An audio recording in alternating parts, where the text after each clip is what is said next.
planning, skill building programs, entrepreneurship, IT, AI, and e-commerce programs, and we want to expand all these programs in 31 parishes in our diocese.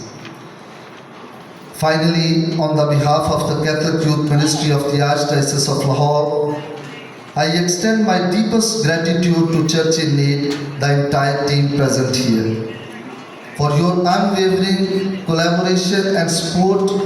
Your generosity is more than just financial assistance.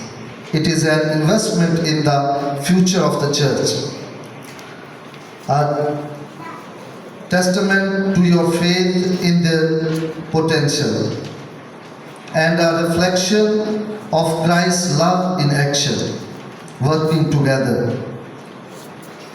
We can reshape the future of our youth not as victims but as leaders in entrepreneurship and strong believers.